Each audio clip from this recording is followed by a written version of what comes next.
Labdien! Mani sauc Ilze Klints, un mēs šobrīd atrodamies Kuldīgas centrā vidusskolā, manā fizikas klasē, kurā es strādāju jau 5 gadus. Šis būs mans 6. gads. Iepriekš man ir bijusi zinātniska darba pieredze, strādāju par zinātnisku asistentu Latvijas Universitātē Skaitliskās modelēšanas institūtā. Kā jau es minēju, strādāju Latvijas Universitātē, kur nodarbojos ar skaitlisko modelēšanu, un tad pienāk brīdis, kad aprecās un ir bērni, un tad šeit ir Kuldīgā labāka vide bērniem, kur audzināt un vieglāk. Un tāpēc pārvācoties uz šeieni, nav tik liels iespējas strādāt zinātniskā darbā. Un es zinu, ka skolotāju fizikas ļoti trūkst. Fizikas skolotājus meklē, tie ir deficīts. Un tāpēc nācu atpakaļ uz savu dzimto skolu, kuras esmu pabeigusi. Šeit mācījos 12 gadus. Varbūt jau esat iepazinušies ar fiziku 8. klasē, skolotāja rokas grāmata un secīgi, tad ir tapusi arī fizika 9. klasē, jo skola 2030 programma paredzēta 8. un 9. klasē fizika, un tikai būtu loģiski, ja tas ir iesāks, tad arī, protams, pabeigt. Fizika 9. klasē skolotāja rokas grāmatā ir organizēta līdzīgi kā 8. klases skolotāja rokas grāmata.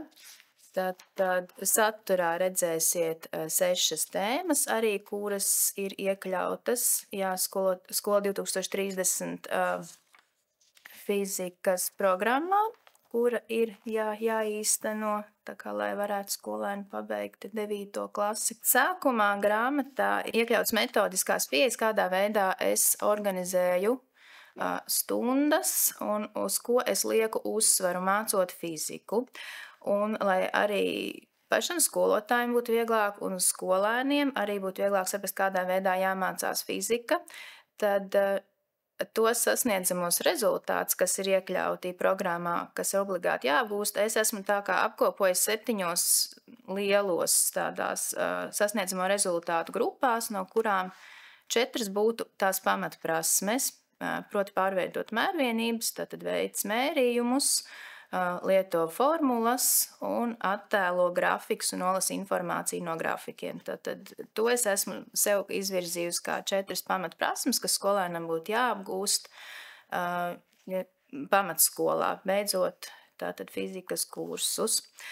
Un tad šīs pamatprasmes ir katrā mācību tēmā un pēc iespējas, cik var iekļaut arī stundās. Un ar tām mēs arī strādājam. Skolēni diezgan ātri apgūst, ka mēs strādājam visu laiku ar vienām un tām pašām prasmēm. Tas nekas, ka nomainās tēma, bet viņi zina, tad mums ir jauns fizikālais lielums, tad atkal jāapgūst mērvienības, jāapgūst formulu, mēs atkal risinām uzdevumus, un viss tā metodika ir tieši tāpat kā visās iepriekšējās tēmās. Šī iemesla dēļ es neesmu sastādījusi atsevišķus snieguma līmeņus, varbūt katrai tur tēmai un katram uzdevumam, jo katru uzdevumu jau fizikā risina pēc viena principa. Un ja viņš šo principu apgūst, tad tas princips turpinās arī vidusskolā. Tieši tāpat es atgādinu skolēniem, ka ja viņi šo iemācīsies, tad tas būs vajadzīgs arī 10., 11., 12. klasēm. Tieši tāpat fizikas uzdevums risina arī augstskolā. Grāmatā ir iekļauts tematiskais plāns, kas ir nepieciešams, lai saplānotu stundu secību. Iekļauts plāns ir visām stundām, un tālāk ir katras stundas atsegums, kurā ir doti sasniedzamie rezultāti. Ja nepieciešams ir aprīkojums stundā, arī tas ir uzrakstīts, kas skolotājiem jāsagatavo no laboratorijas. Un tālāk esmu iekļāvusi teorijas atziņas, kuras es apskatu kopā ar skolēniem. Ņemot vērā, ka dažādām klasēm ir dažādas mācīšanās tēmas, es neesmu norādījusi laiku, cik ilgi kaut kas būtu jāapskata, jo citi skolēni grib runāties 10 minūtes par vienu jautājumu, citiem vienreiz pasaka, un pēc minūtes jau esam izrunājuši. Tāpēc katrai stundai arī jāpielāgo savs temps. Un tāpēc plāns ir secīgi sastādīts, un cik tālu skolotājiem izdodas iziet, tik tālu tad arī var pēc tam sākt nākamajā, piemēram, stundā kaut ko paturpināt. Tāpat arī, kad mēs esam izrunājuši teoriju, ir dotas praktisko darba lapas, kur skolotājs var izmantot. Tātad tās var pavairot un dot skolēniem, arī digitālo mācību līdzekļu krātuvē var izdrukāt lapas. Un tad ir jau gatava darba lapa stundai, kur skolēni darbojas praktiski, tikai jāsagatavo mērinstrumenti. Tā, jā, par laboratorijas un praktiskiem darbiem arī esmu uzrakstījusi piebildi, ka tie arī tiek vērtēti, jo tā ir viena no pamatprasmēm – iemācīt skolēnam mērīt un darboties ar mērinstrumentu. Tā, jā, tad mums ir stundu apraksti. 9. klases siltuma tēmai ir diezgan salīdzinoši daudz stundas attiecībā pret citām tēmām. Ir doti uzdevumi, uzdevumu risinājumi, kas skolotājam ir ērti uzreiz, kad skolēni risina, viņi sauc rezultāts, tad es uzreiz kā skolotājs pastos, jā, tev ir pareizi, nav pareizi, var uzreiz pateikt. Vienmēr jāsev arī tura priekšā risinājums. Tāpat siltumā fizikas skolotāji noteikti zinās, ka ir grafika jāapskata, arī tie šeit ir. Tātad grafikus mēs apskatām, fāžu pārējas, jā, tad te varam izdarboties un atpazīt. Jā, tā mēs mācamies līdz, protams, nonākam līdz pārbaudes darbām.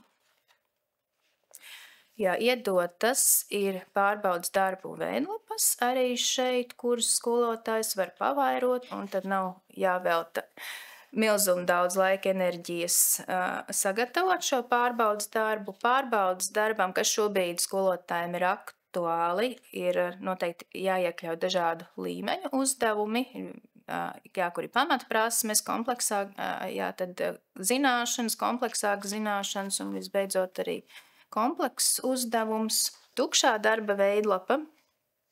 Tā ir tukšā darba veidlapa, kur ir tātad jēdzieni, vai, protams, skaidrot jēdzienus, mērvienības, vienmēr cenšos iekļaut kādu uzdevumu, kur jāanalizē grafiks, kā jau minēju, viena no pamatprasmēm. Noteikti uzdevumi arī, kur jāprot lietot formulas. Un šeit sestais uzdevums, vai kā parasti pēdējo uzdevumu es iekļauju, kur ir augstākas izziņas līmeņa prasmes, tiek pārbaudīts, kur skolēns jau pats veido kaut kādu modeli, vai viņam jāapkopo vairākas prasmes, vai tas varbūt starpdisciplinārs uzdevums. Pēdējā tēmā par visumu man pat ir uzdevums, jā, kur ir starpdisciplinaritāte ar vēsturi. Tātad, kur prasa skolēnam sastaistīt augstākā līmeņa zināšanas, prasmes, domāšanu, kas nav tikai es zinu atbildu, tur noteikti būs jāpadomā. Tad pārbaudas darbos ir iekļauti dažādi līmeņu uzdevumi un atkarībā no skolēna prasmēm, tad cik tālu viņš tiek. To pēdējo nevis var izpildīt, bet desmitnieks arī ir jānopelna. Un kas atšķiras no fizika 8. klasē, skolotāja rokas grāmatas 9. klasē ir iekļauta arī atbilžu lapa, ja gadījumā skolotājs varbūt māca 1. gadu un uzdevumi tomēr nav zināmi, tad citreiz ir apjukums, kā tad te īsti būtu jārisina vai kādas atbildes man būtu jāsagaida no skolēna, tad es esmu ielikusi arī, kā es sagaidu, ko skolēns būtu uzrakstījis. Jā, pārējās tēmas ir organizētas tieši tāpat. To tematiskie plāni, stundu izvērsumi, praktiskā darba lapa un pārbaudas darbi, 2 varianti un atbildes. Jā, tad šogad ir 8. klasē izdota arī darba burtnīca. Darba burtnīca satur visus uzdevumus, kas ir skolotāja rokas grāmatā. 8. klasē tādā ziņā teksti nav jauni, bet tieši tas ir tas vērtīgais, ka jūs kā skolotājs skatāties rokas grāmatā un skolēnam ir uzreiz izdrukāti jau tie uzdevumi un nav jādomā, kā viņus nodot, kā tur kaut ko varbūt izgriezt, nokopēt, sakārtot, tad skolēnam uzreiz ir iedoti uzdevumi un ir iedotas arī atgādnes, ar ko, es zinu, man pašai vienmēr skolēni cīnās. Tātad, jā, kā pārveidot mērvienības? Vienmēr viņiem 8. klasē tas ir sākumā izaicinājums, kā tad to darīt. Tātad paraugs, kā mēs to darām. Skolēns var atšķirt un paskatīties, kāds jau vienmēr aizmirst. Tā. Un otra svarīgākā lieta, kā fizikā risināt uzdevumus. Tātad pirmais, ko es vispār zinu, izlasot šo tekstu, kas ir dots, tad es pierakstu dotos, pierakstu, kas ir jāaprēķina, atrodu formulu, tātad likumu, kādā veidā es to varēšu risināt, tad salieku visu kopā un veidoju risinājumu un pārbaudu savu risinājumu. Jā, nu tas ir tas fizikas pamatdomāšanas princips. Domāju par problēmu, ko es zinu, ko man vajag risināt, kā es risināšu. Nu, tā būtu arī jau tā pamatprasme, kas fizikā jāiemācās. Jā, vēl ir arī burtnīcā tā kā atstāts tukšās vietas, kur pierakstīt teoriju, formulas, un tikai tad sākas tā kā uzdevumi, jā, jo es arī par saviem skolēniem organizēju tā, ka mēs sākam ar teoriju, noskaidrojam, ko mēs darīsim, un tad vingrināmies. Skolotāja rokas grāmatas, ko es esmu sastādījis gan 8. gan 9. klasē, ir tieši mana personīgā pieredze, kā es esmu vadījusi stundas, un tie nav tikai sastādīti plāni, kaut kādi provizoriski, ar ko vajadzētu darīt, bet tas ir tas, ko esmu tieši pārbaudījusi savās stundās un ko esmu redzējusi, kā man ir gājis ar skolēniem un kas man ir izdevies un kas varbūt nav izdevies. Šī ir mana praktiskā pieredze un varbūt kādam tas noder kā iedvesmu, ko vēl var kaut kā citādi ievies savās stundās, kur pasmelties idejas, kuram skolotājiem ir lielāka pieredze. Šī grāmata noteikti noderētu jauniem skolotājiem, kuriem nav izstrādāti savi stundu plāni, kuriem būtu jāsēž līdz vēlam vakaram katru dienu un jādomā, ko rīt ar saviem skolēniem darīt, tad šī grāmata piedāvā risinājumu. Apmēram es darīju tā. Ja jums tas noder, lūdzu, ar lielāko prieku, es priecāšos, ja jūs to izmantosiet. Tas pats galvenais būtu skolēnam iedabūt iekšā tos pamatprincipus, kā risināt uzdevumu, kāds ir fizikā domāšanas princips. Un tieši tas, ko es jau te rādīju, ja bezmaz praktiski tas ir šis. Ja skolēns šo neapgūst, tad fizika viņam nevar sākties. Un tad kā vispār mēs strukturējam domāšanu, jo tas jau nav tikai vienkārši parasts uzdevums fizikā, mēs mācamies domāšanas principu, un arī parasti, ka sākam to uzdevumu, tad arī pastāst to uzdevumu, un tagad mēģinam ar skolēniem saprast, nu kā mēs varam nonākt pie risinājuma. Pirmais variants, protams, ir krītam panikā. Un tagad nomierinamies un sākam domāt. Un tas būtu tas, kas ir fizikā jāiemāc. Un ja skolotājiem tas izdodas piedabūt skolēnu nomierināties un sāk domāt un strukturēt savu domāšanu un nonākt līdz risinājumam, tad tā var atrisināt jebkuru problēmu. Es teiktu, tas pat nav tikai fizikā. Jūs varat jebkuru problēmu risināt, ja jūs nomierināties un sākat domāt un sastrukturēt. Man ir dots tas, man vajadzīgs šis, dabūšu to tā. Un tā ir tā pati fizikas galvenā atziņa. Un interesantākais tas, lai to iemācītos, ir vajadzīgs tikai attīstīt prātu, un mēs pat to varam izdarīt bez neviena sensora, bez neviena datora. Tāpēc, jā, ja varbūt šobrīd ir liels uzsvers uz to, ka mums visur ir jāiet uz tehnoloģijām, mums vajadzīga tāda tehnoloģija un šāda tehnoloģija, un tad mums skolēni neko neiemācīsies, ja mums nebūs tehnoloģija. Es gribētu mazliet oponēt, ka fiziku, mums bija lieliski fiziķi arī pirms 50 gadiem, un mēs kā Latvija bijām diezgan vadoši fizikas jomā, un tajā brīdī nebija nekādu datoru, un cilvēki lietoja savu iztēli, modelēšanas spējas, un jā, tad es sev arī mazliet vairāk uzskatu par teorētisko fiziķi, jo man tieši tā modelēšana un domāšana un darbošanās ar vienādiem šķiet, ka tā visvairāk attīsta prātu, un tad tas būtu tas, kas būtu jādod skolēniem. Tos sensors un tos dators viņi paspēs izskatīties, ja viņi saprot pašu matemātiku un pašus principus, tas ir, viņi paskatīsies uz to grafiku un sapratīs, kas tur ir attēlots, kā tie dati ir jānolasa, kā viņi ir jāinterpretē, bet tieši to domāšanu iemācīt.